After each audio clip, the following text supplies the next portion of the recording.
true to what you said on paper. Welcome back to At the Round Table with MAMLEO, sponsored by The Money Store. For all your mortgage needs, give branch manager Cora Holbrook a call at area code 508-345-4726. That's 508-345-4726. Again, give them a call there at The Money Store. It must sound like they have money there.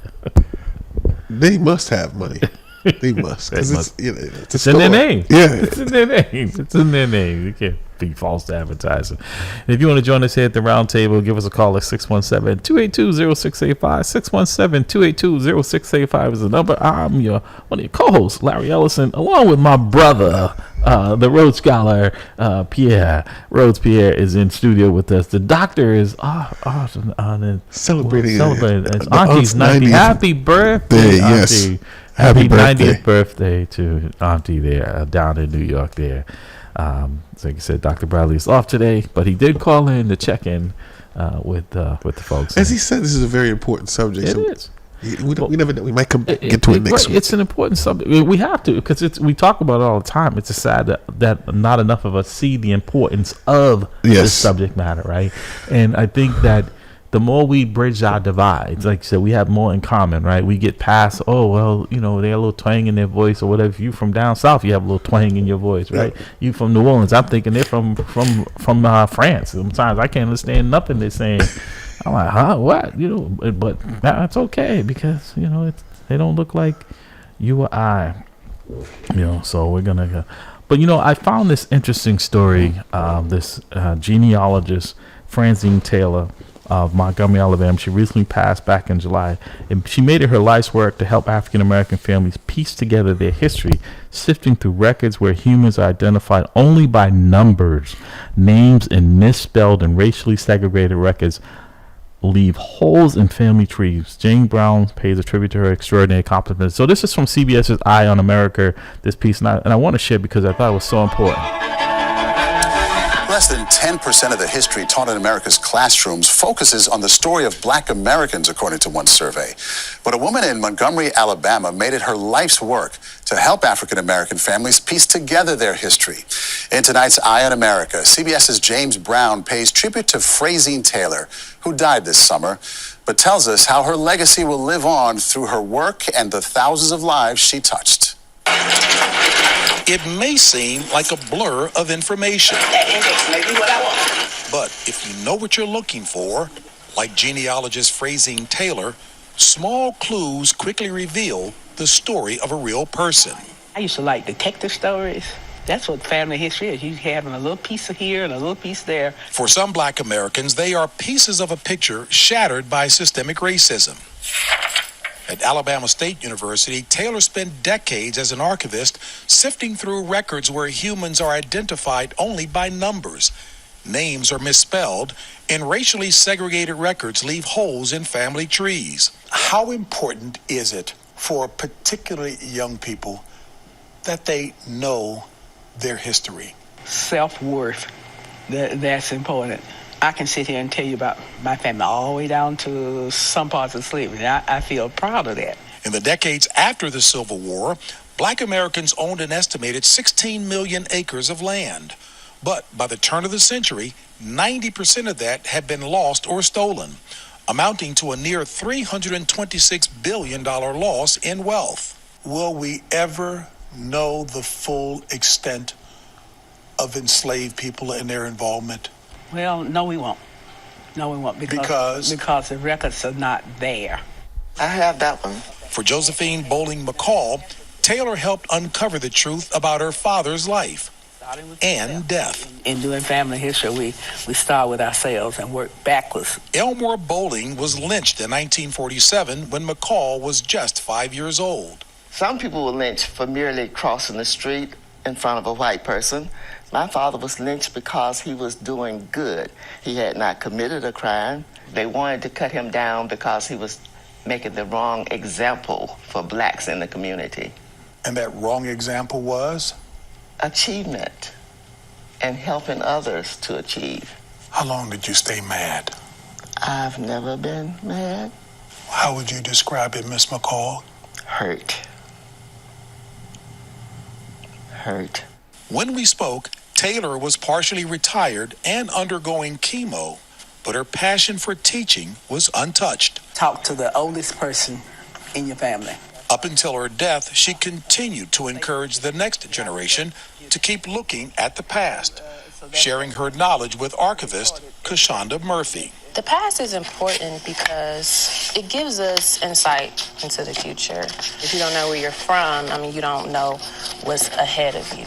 You've encouraged that we do that even if it makes us mad. It will make you mad. It'll make you where you do not want to do any more research, but who's going to do it? And document it so that that grandkid or that kid can be proud of their family. Not what happened to, but because of who they were. And we can all be proud of who Fraisine Taylor was. For Eye on America, James Brown, Montgomery, Alabama. So, folks, that was the late Fraisine Taylor. She just passed away recently in July. But when I saw this story, it really resonated with me. You know, Rhodes, we talk about, you know, how black people have been marginalized. And, you know, when you talk in that story there, how, yeah, it does make you angry. And sometimes reading it does anger you because you see how our folks have been treated. And sadly, we haven't learned our lesson because we're now doing it to each other. The information is available, but again, because due to the lack of education, like they say, you can give someone the information, but that doesn't mean they have knowledge or understanding or wisdom. All right, so it's like connecting the dots so that way they understand and they can actually see the bigger picture of what's going on. But the narrative has always been there. The fact that they're trying to erase the history from the fact that from Alexander the Great blowing off the noses of the Sphinx in Egypt, you know, again, they don't want to even acknowledge that the fact that the Greek and Romans got all their lessons, all the philosophers, they came to Africa to learn. Yeah. And it's, again, they want to pretend that Africa never existed. It's just a resource. We just go there, grab slaves, grab gold. Right, and then, resources, right. Yeah. But they don't want to acknowledge that the cradle of human civilization started there. Right. And then again, it's just some way of like, unfortunately, whitewashing, literally, no pun intended, whitewashing history, right? Yes.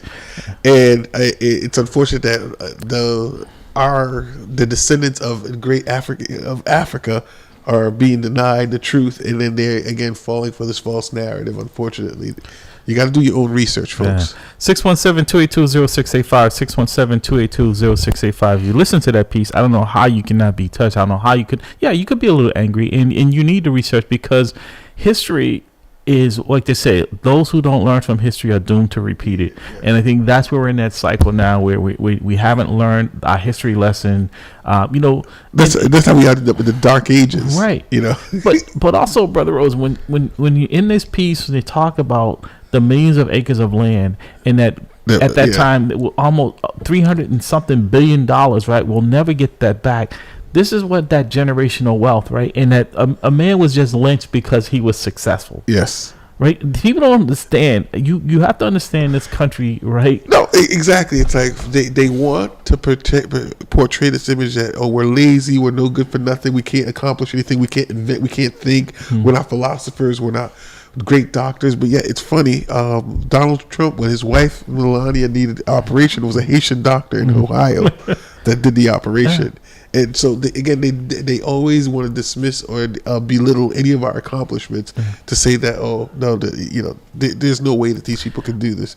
And we had to be innovative because of segregation. We couldn't go to white doctors and slavery. Think about that. It was illegal for you to read and write. Right, they would kill you. Right, but I mean, even with that, right, when we were able, when people got around that, it was still, even after slavery, it was still segregated in this country. So we had to learn to be doctors and lawyers and all of those things. Right. Yes. So we had a mindset, and because we learned it better in most cases than others, they started burning down.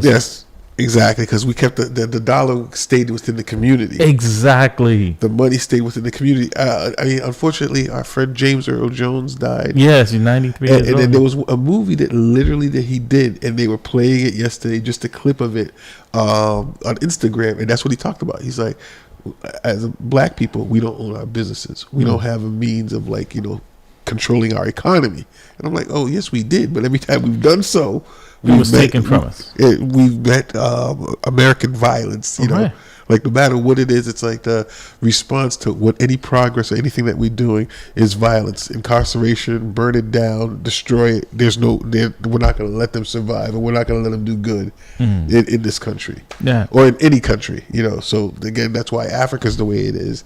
And a lot of the black-run nations is because it's the corruption and the way that the fact that the European deals that they have or the Chinese deals that they have with these nations keep them in that position. You can always, throughout the history, you can find someone that will sell you out, right? I mean, that's why when Donald Trump, when he was referring to, and he only said about black, they were S-hole countries, right? Haiti and Africa, you try to demoralize and really diminish our contribution to this country, and it's sadly you have people that look like us that buy into it. Like you said, I mean, I would not vote for Donald Trump if I don't care how much money he was offering, right? And anyone that supports that kind of foolishness. And I'm a good person, but the line that says, like, if he was on fire, I wouldn't waste my piss on him. No. And it's unfortunate. And that's the thing, too. Everyone's like, oh, he's talking about all these immigrants. It's like, how come you couldn't find one American wife to marry you? Well, I think he did find one. He had one out of the three. He had one. Okay. He did have one. Okay. Yeah. Okay, right. I didn't realize that. Yeah, I thought they were all were. No, they were. No. I think two of the three were. But again, when he wanted to import immigrants, or when immigrants, he wanted to marry him, and his children are immigrants, right? That are from his two wives, who Melania he has a child with, and the other one Don Jr. and the other one and Ivanka, their mom was an immigrant, yes, right? And his grandkids are Jewish. I mean, in the way he talks about people. His family is for immigrants. His grandfather, his father, they were not from this country. They were not from this country, but yet again, the white supremacy gets in dark. So somehow or another, that's how they kind of unite. Like all the Europeans or what have you, after they got indoctrinated, they were like, well, at least we're not being treated the way the black folks are being treated in this country. And to that, like I said, the history, the record keeping of us, it was no better than the way they kept the records of cattle. Yeah. Right? By number, misspelled names. So it's hard for you to understand your history. That's why I'm very proud of, and I go back and I try to do as much research. The family reunion is not just getting together to have a picnic, is understanding where you came from. And sadly, we don't do that in the spirit of what it is. We just, everything has to be entertaining for the most part. For us, we can get together for book bags and turkeys and Christmas stuff. Like the holidays are coming up, there will be no shortage of people at the police stations and all these community events. It's funny, like you just mentioned that. Like, okay, registration to vote, you won't see, but like in different communities, there's a line out the door. But not only that, when we have set up, because we needed things a little bit more orderly, you had to pre-register, right? Yeah. We had no problem with people finding a site and registering for toys. But they will not register to vote. To vote, yes, and that is, to me, that it's funny too how like it's the law. You have to register for selective service, but you don't have to register to vote. Right, but also they're like purging. I just figured, like, if you're volunteering to sign up for the Army and the Navy, for the Armed Forces, shouldn't that automatically be like, okay, that you're registered to vote right there? Well, here in Massachusetts, how they call it a motor voter, where you registered when you got your license. You were, but they drop you from the roll, which makes no sense because if you haven't voted in a while, right? I'm like, why do you have to? Exactly, they should not. I had to renew it. You don't have to, if you married, unless you get a divorce, you don't have to renew your marriage license. True. Like, yeah, exactly. Are you still married? If people aren't, they don't check and see if they're still married, right? They don't say, come down here so we can make sure you're still together. Good morning, caller. Welcome to the roundtable. Good morning. Good morning. Yeah, one of the sad things about America is... Well, there's only one? No, but... Let me ask you, did you listen to that piece we played? No, I didn't. Oh. You didn't listen. Well, you have a shoot, because I think it's let me see if I can cue it back up, because I think it's important that let's see if we can get it back again. But no, go ahead and say your thoughts you were saying about America. One of the things when white supremacy did to harm we as black people is, again, I'm a student of history. One of the things they did in order to destroy us mentally is to take our names, our religion, our culture. So Dick, I want you to listen to this piece. The history taught in America's classrooms focuses on the story of black Americans, according to one survey. But a woman in Montgomery, Alabama, made it her life's work to help African American families piece together their history. In tonight's Eye on America, CBS's James Brown pays tribute to Fraysine Taylor, who died this summer, but tells us how her legacy will live on through her work and the thousands of lives she touched. It may seem like a blur of information. That index may be what I want. But what happened here? Like genealogist Fraysine Taylor, small clues quickly reveal the story of a real person. I used to like detective stories. That's what family history is. You having a little piece of here and a little piece there. For some black Americans, they are pieces of a picture shattered by systemic racism. At Alabama State University, Taylor spent decades as an archivist sifting through records where humans are identified only by numbers. Names are misspelled, and racially segregated records leave holes in family trees. How important is it for particularly young people that they know their history? Self-worth, that's important. I can sit here and tell you about my family all the way down to some parts of slavery. I feel proud of that. In the decades after the Civil War, black Americans owned an estimated 16 million acres of land. But by the turn of the century, 90% of that had been lost or stolen, amounting to a near $326 billion loss in wealth. Will we ever know the full extent of enslaved people and their involvement? Well, no, we won't. No, we won't. Because the records are not there. I have that one. For Josephine Bowling McCall, Taylor helped uncover the truth about her father's life and death. In doing family history, we start with ourselves and work backwards. Elmore Bowling was lynched in 1947 when McCall was just 5 years old. Some people were lynched for merely crossing the street in front of a white person. My father was lynched because he was doing good. He had not committed a crime. They wanted to cut him down because he was making the wrong example for blacks in the community. And that wrong example was? Achievement and helping others to achieve. How long did you stay mad? I've never been mad. How would you describe it, Miss McCall? Hurt. When we spoke, Taylor was partially retired and undergoing chemo, but her passion for teaching was untouched. Talk to the oldest person in your family. Up until her death, she continued to encourage the next generation to keep looking at the past, sharing her knowledge with archivist Kashonda Murphy. The past is important because it gives us insight into the future. If you don't know where you're from, you don't know what's ahead of you. You've encouraged that we do that even if it makes us mad. It will make you mad.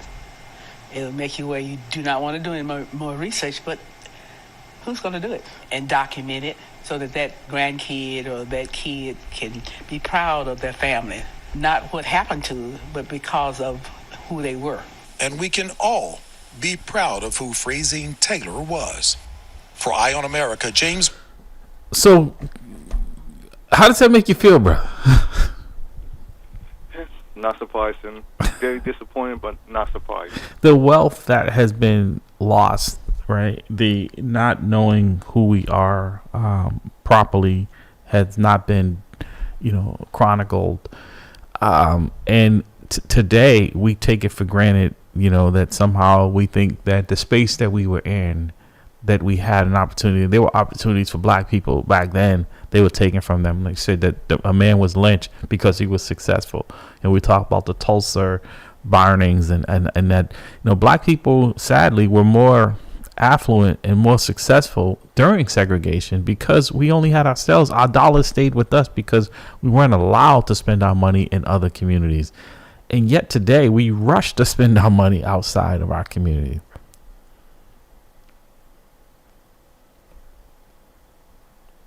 Are you there? I'm still here. Oh yeah. I just wanted to get your comments or your feedback on where we are today. This division that is amongst us. Where, like I said, what's happening in Springfield, but it was people look at Springfield. We did the same thing here in Massachusetts, here in Roxbury, to our Haitian brothers and sisters when they needed shelter. We said there's no room here.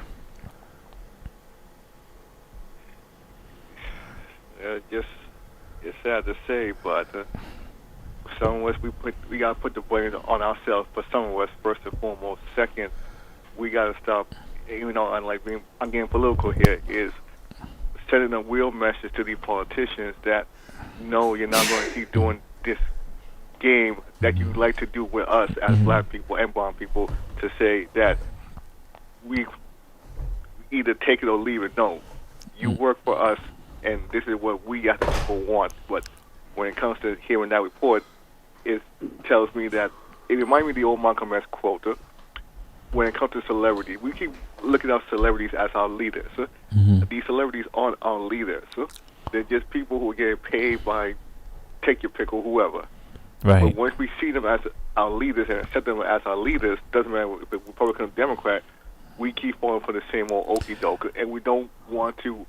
It's like we're in a sci-fi book or any fictional book. You want to escape for a certain time of the day, but eventually you have to come back into the real world sometime during that day, and that's how I see when it comes to black people. We're still looking for that escapism that we don't want to face the dealings of the real world problems and issues that we still have to face to this day, economically, socially, politically, etc. No, I mean that's a very good point. When you talk about celebrity, it just made me think for a minute. Right after the debate on Tuesday night, Taylor Swift came out and endorsed Kamala Harris for president and said she would be voting for her. And within hours, over 300,000 people had been directed by her to a website and they registered to vote. And that's good, but it also it really is sad in a sense that if a celebrity told you to go and register to vote, you couldn't have done that on your own. Like I registered to vote. I don't need a celebrity or anyone telling me that's my right, and I know that people died in all races, died for me to have that right to vote, and we take it for granted, and that we will only mobilize if someone else tells us to do so. It has to be Taylor Swift to get 300,000, and yet we can't get people here in the community to register to vote. We can get them to come and register if we need it. If we're giving away backpacks or turkeys and we have to have the information, there'd be no problem providing it and showing up that day to get it. And they get the word out to everyone else that there's free stuff. And voting is free. And voting is your voice. It's your right. If again, the reason why politicians don't come and try to represent is because if you don't vote, they don't see the reason to come and represent. Mayor Menino said that to someone. And, he asked him why he didn't spend more time in the black community. He said, "Oh, look at the numbers. They don't vote, right?" The recent election that we had, the only one that really was contested was Russell Holmes, and there's close to 17,000 people in his district. Russell Holmes got 2,000 and something votes. The next closest was 600, and the other guy got 100 and something votes. No, maybe 60 votes, something like that. But all total, less than 100 votes, 2,300 people voted. Out of 17,000. Out of 17,000. That's sad. So that's why the state of democracy. That's why we have a Donald Trump running, because people, the number of people that we have out there that should be voting, it's a very vocal and weird minority that's and also the way it's set up, the electoral vote. People think that it's not the popular vote. Oh, if I don't vote, they're still gonna there's enough people that vote. No, it doesn't work like that. If you're one of these states, it's like I said, representative government. Right, really, there's 7 states that are likely going to decide this election, not the vast majority of people, because it's not by majority. Dick, stand by. Good morning, caller. Welcome to the roundtable. Good morning, brothers. How are you all doing? Good morning, Sister Priscilla. Sister Priscilla. People Power with Priscilla. What's up? Every Thursday morning from 9 a.m. to 10 a.m. We are the people and we have the power. Thank you. That's right.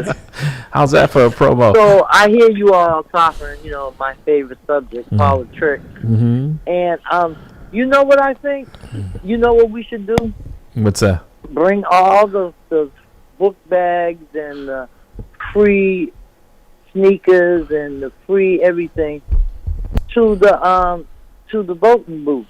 To the when they come, when we're doing those giveaways, we should find out, are you a registered voter? And if not, if they're not registered voters, we should register them right there. Right there, exactly. It's too much stuff to give away to our community. But Priscilla, to that point, though, not to cut you out, we do that, and they still don't come out. So I think maybe if it's legal to maybe have those, because they get people outside, as long as you stay within a certain distance, and you're not giving them, you're not telling them who to vote for, right? But if you get your bag or your turkey when you come out of the voting booth, right? That way we make sure you carry out your vote, right? At least if you go, we don't know wwhether you voted or not, but at least you showed up and went inside, right? If you go in and turn around and come out, that's on you. If you got that close and you decide not to do it, but I mean, even it's really sad how no one's a lot of our elected officials are not being challenged,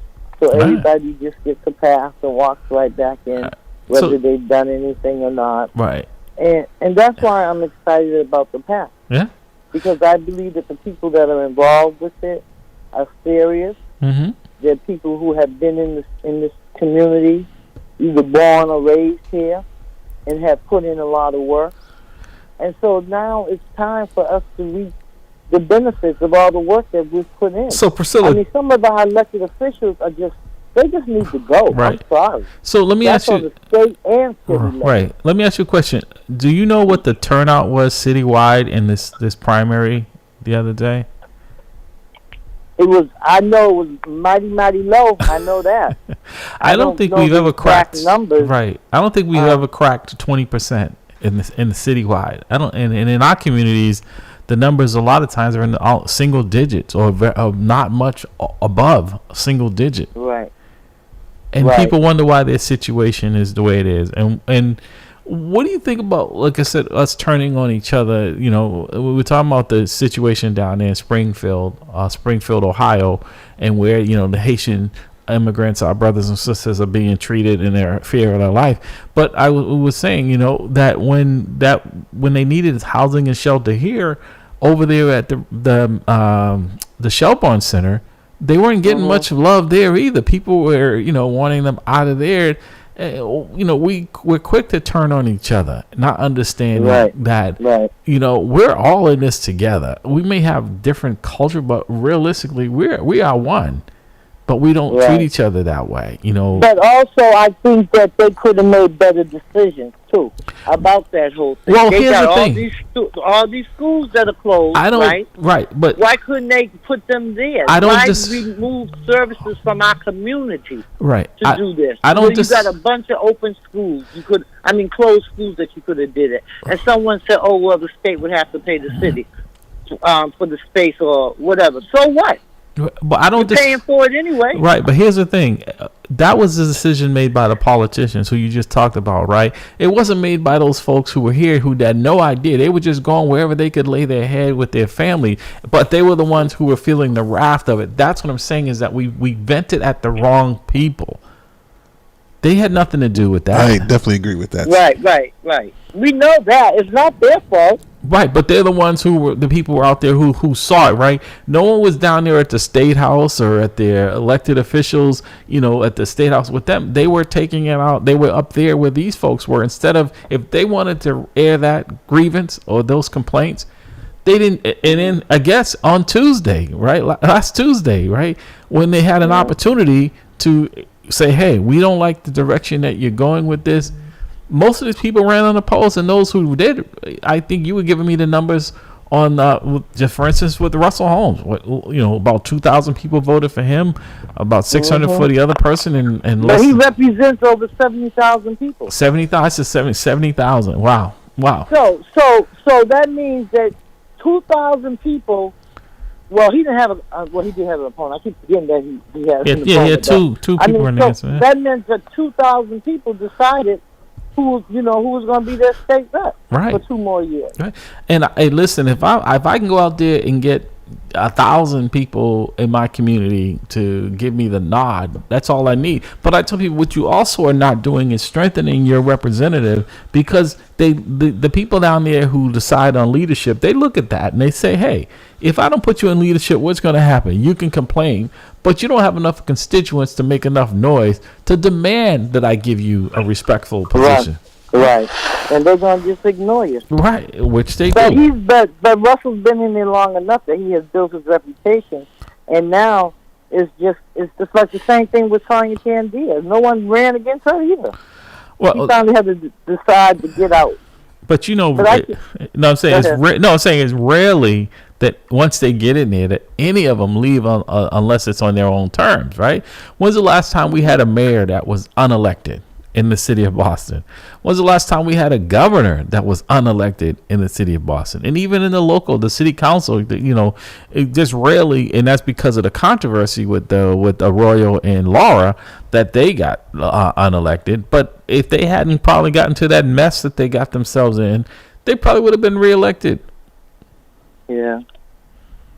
Agreed. And it wasn't us that unelected them. It was the folks who said, we're not going to have people like yourselves, that behavior representing us. Because, I think Arroyo was at large and the other one represented Rosendale, West Rock. No, Arroyo wasn't at large. Okay. He was District 5. Okay. But even so, was District 6. But they were in districts where people want serious elected officials representing them. Yeah. Right? Yeah, that's why I keep saying we need to run a slate. Yeah. Even if we can't run a slate of 13 people, let's run a slate of 7 or 9. Right. Well, this is why what you're doing with Mahi is so important, and what we're doing with this PAC is so important, and it's going to take a while. We're not going to see immediate results. Yeah. We know that. But like you're saying, we want to build it so that it's better for the next generation that's coming in, that they're not fighting the same fight that we're fighting. Priscilla, stand by. I want to bring this. That will make us failure. Right. Stand by. I want to bring this other caller into the conversation. Good morning, caller. Welcome to the roundtable. Hey, good morning. I just want to, just let folks know, Sonia Diaz is not in office anymore. No, right. We know that. Yeah. Yeah, she's right. So the problem with incumbency is generally like let's take the example of Russell for example. A lot of people like Russell, a lot of people don't like Russell, right? But at the end of the day, we have to have viable candidates. Yeah. Right. And neither of those candidates, in my view, was viable. At least one is at least semi-reasonable, I'm going to say, but then one person is, in my view, should not run, should be precluded to run. Right. And this, as we're talking about a PAC, before we ever do anything about supporting a candidate or launching a political campaign, political education, voter education, whatever it is, this is why we have to develop whatever the principles are first. Because that is what is going to be the foundational stuff that binds everybody together. And once we have we can't have contradictory information. Right. One person in the group, right? So we're all on science, and then a person in our group is a flat earther. That's not going to work. Right. At least for me, because it's going to turn off the other people who know that the earth is not flat. Right. So once we develop a basis of information and then a questionnaire for candidates and some sort of criterion, right? Right. You should. We don't want to be super bougie or whatever, but you should have at least a couple $1,000 in your account to be taken serious. Yeah. Like 2,500 at least, maybe. Come on. But also, you should have some understanding but also some understanding of the job, right? I mean, people get elected. It shouldn't be on the job training. I'm not saying you have to be a masterful at it, but when you don't even because when I see your sign has changed where you're running from city council to state rep to mayor to DA, every time there's an open election, you're looking for a job. You can't have knowledge about all of those positions you're running for, and it's embarrassing. And then, you may end up with it like, we had Althea Garrison who ran for, and I'm not saying that she's not qualified for the position, because my understanding that she's an attorney, but every time there was an open race, it's like Roy Owens. I see their name out there. It becomes a joke, like Roy Owens both. They run every year. That's their job, running for office. And they have every right to run, but you said, how can I take you serious if you're just running because there's an open seat? There are plenty of jobs if you just need a job. Put your resume in there. But I can't take you serious that you have the knowledge about these different elected positions because you don't stick with any of them. You just go after what's open. So those are what they call perennial candidates, right? Mm-hmm. They run every election, every position. Yeah. I'm more concerned with those that want to get involved and the quality of those that want to get involved to knock out some of the people who are currently in position who they may feel are inadequate. And so what I'm worried about is our crop of contenders. Okay? So let's look at like a sport like boxing. Mm-hmm. Obviously, people have understood that boxing has been in a decline over the years because, when you have a Tyson or a Mayweather or whatever, how long does that last? Okay, so now the question is, who's the next Tyson? Mm-hmm. Who's the next Mayweather? And people are out there scouting, looking for the new talent. What I'm saying, in our community, our pool of talent is thinning. And it's getting, the talent is becoming less talented.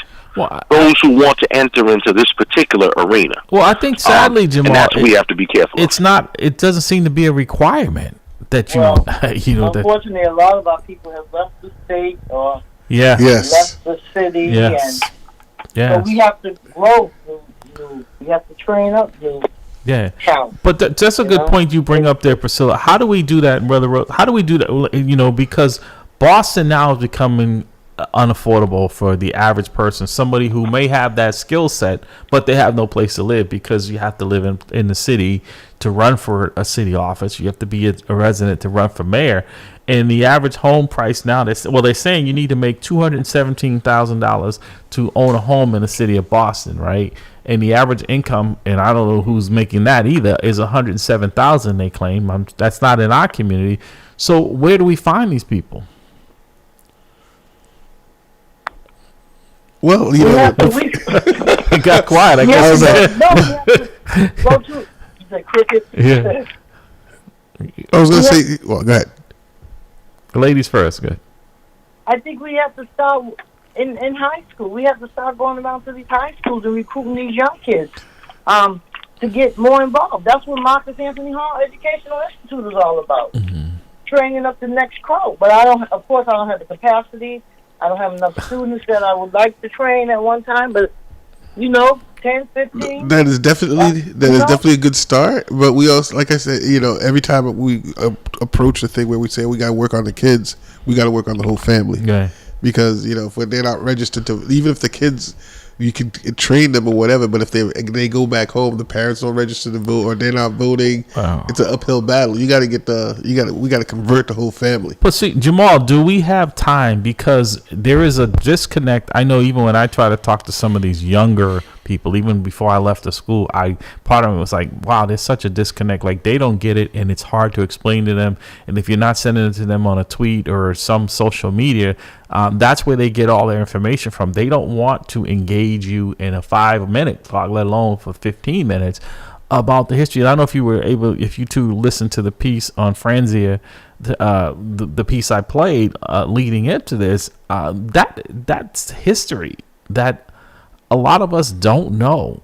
A lot of these young people have no idea about slavery or segregation or busing, the things that shaped our lives, and why we have both eyes open, not just one eye open, about this country.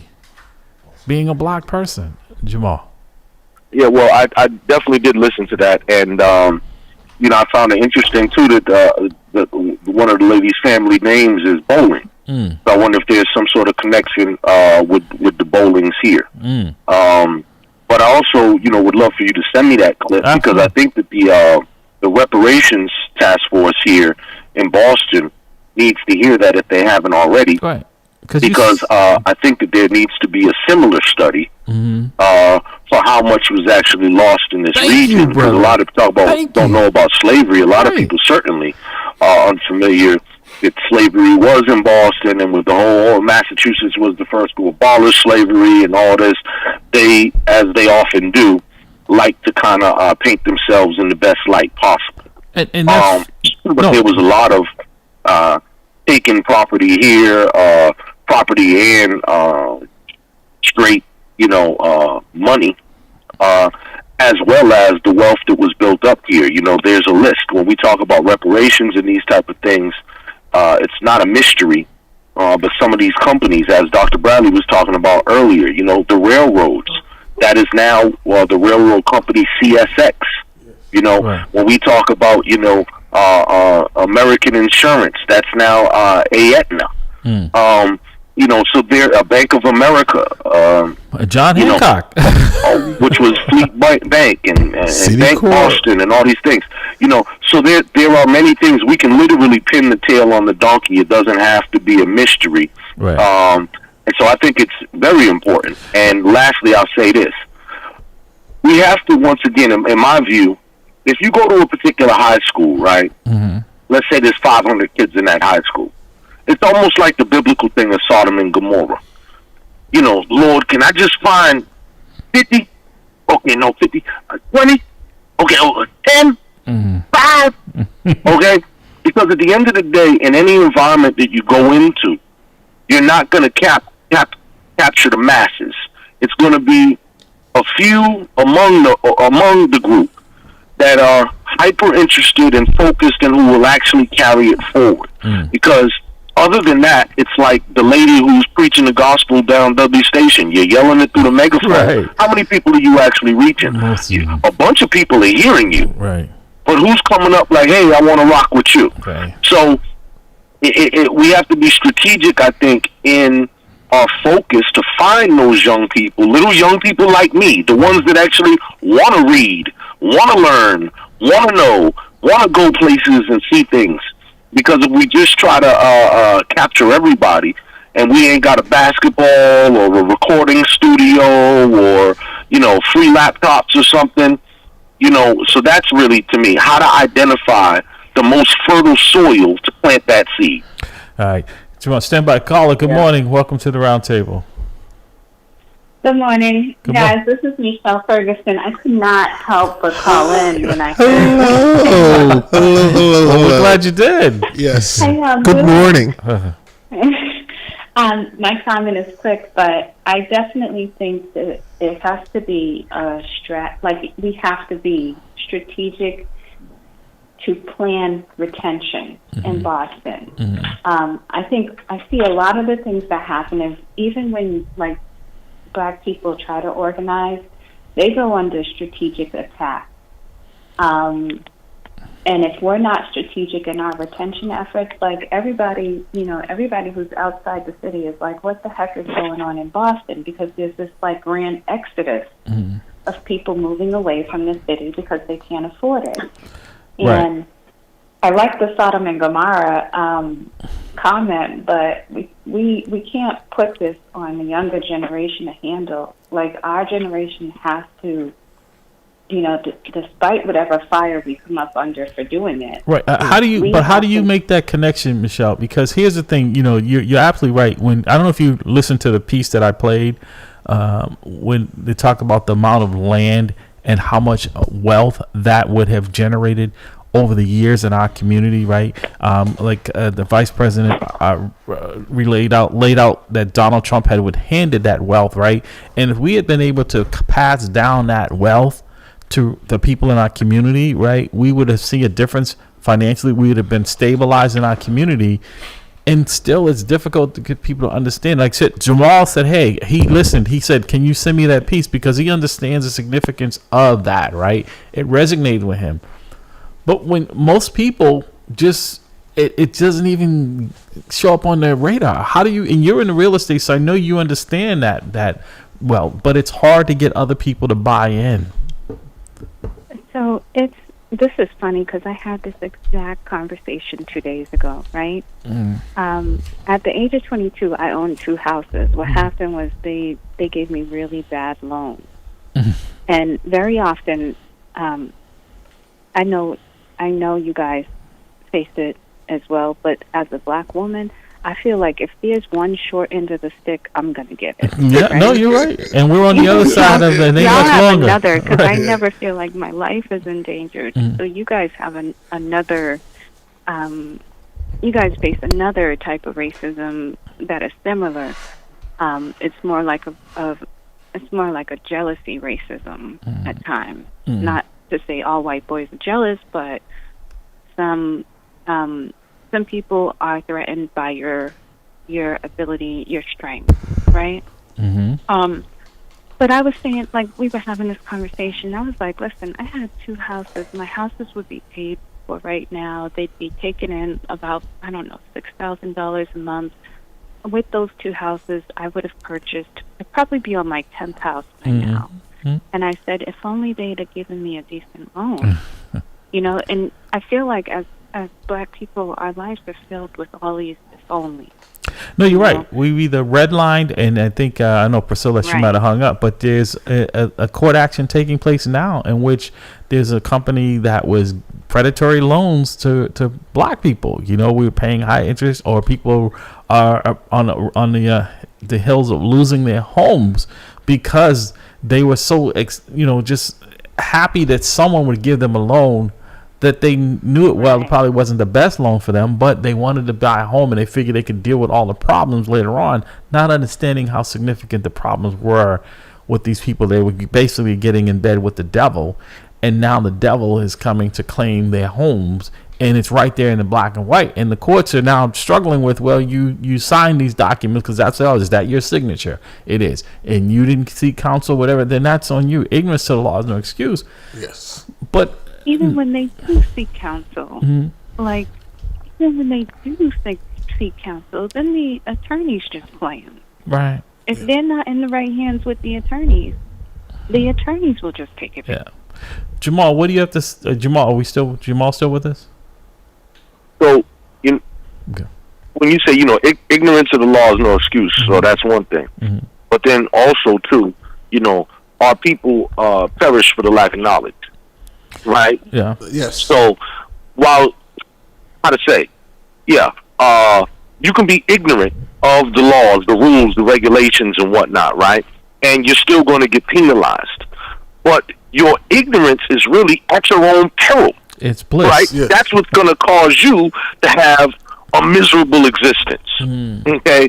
Every turn, there's going to be more drama because the less you know. What did NBC used to put on TV? The more you know? Yeah, the better you know. But here it is. Okay. I work in, the finance industry. Every Tuesday night and every Saturday morning, we offer free classes for people to come and learn financial literacy. Okay? Chinese, Indian, Iranian, always there in numbers, always bringing more people. I, as a black man, can invite 20, 50 people, and I can still not get one person to show up. You know what I mean? Can I say why? Can I tell you why? Good. I feel like as black people, and I'm sorry to interrupt, but I have to inject this. It's a kind of talk show. As black people, sometimes we lose our hope. We're under so much pressure and so many obstacles.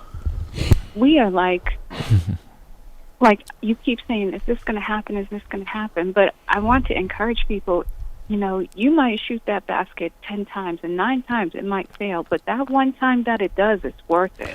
Right. But what do you say? And I'm not trying to switch subjects here, but I mean, someone you see Tyrese Hill on the ground in handcuffs, right? A black man in a car. Clearly, it's not stolen. Clearly, it's not cheap to pay. It was just, again, a power control thing. They wanted to show them, like, oh, we're going to control you. No matter how you are, you're still, the N-word to us. Yes. So I get it, but this is what we talk about, because a lot of that has come from us, and we were talking about earlier, is that we tend to not work together, right? Like what's going on with our Haitian community, what's going on, there are a few of us who get it and understand what they're trying to do is plot us against each other. But then there are others who buy, and like Rhodes was saying, with all this attacks on the Haitian community, some of his Haitian families say, oh, we're going to still vote for Donald Trump. He's not talking about me, he's talking about them. That them is not us. They don't identify with them culturally. I think they are crazy. They're family, so you can't go there. You cannot go there. A family right. But that's how people, if you get your information from a certain news outlet, or you only get it on social media, it's like people used to read the National Enquirer. I'll also say this: the Democrats have also done this to themselves. They've the Republicans. It doesn't matter if the guy is a rapist, child molester, pussy grabbing, whatever he is. They will. I'm sorry. They will represent and rally along him. But talk about one Democrat that. Whoever it is, the guy, I can't remember. He was on Saturday Night Live. Right. He was on Saturday Night Live. He did this thing where he was a comedian and he was pretended to touch a woman's boob on a picture, and he lost. Like, he was a representative for Michigan and Minnesota. I can't remember. Al Franken. Al Franken. Yeah, one of the best senators to serve, but again, just housed out for playing a joke when he was a comedian. Right. And then the Democrats did not rally. Well, look, they pushed Joe Biden out because they said he was, and but like I said, Donald Trump is as crazy as, and he's still going to rally. Right. And I don't. That's the thing. I don't understand with the Democrats. They never protect their own. As soon as someone, eat our own. It's like, throw them under the bus. That's all they do. Right. And I do you one. All right, go ahead. Fine, go ahead. Good, Jamal. I was just going to say, I do you one better. Remember, I really like this. White guy candidate at the time, Howard Dean. Yes. And Howard Dean was kicking butt. Yes. And then all of a sudden he made that weird right. Yes. And it derailed his entire political career for a weird noise that he made. Right. Exactly. Yeah. I do remember I feel like sometimes we, as Black people, we are too super critical of yes. each other, and we do not do our research. I've had people say all types of things. But Michelle, even when it's done for them, we ignore it. We don't. If you know me, you know better. Right. But if you don't take the time, like my mother, she raised us very Southern. My grandmother was born in the South. When she used to hear stuff about people, she didn't just take people's word for it. Now with social media, you just believe everything you see. Right. And she would say, okay, you gave me your side of the story. Let me get the other side of the story. Right. And then the truth would be somewhere in the middle. Right. But we live in a day polarized. And age where people can just make anything like any kind of video. I edit video myself. I'm sitting up editing a commercial. I can't tell the difference between me and the girl who's standing in the video, and it's me. And now in the video. But now with AI, it's going to be even worse. It's crazy. Did y'all catch that Oprah show special on AI? No, I haven't. Well, I got to look at that.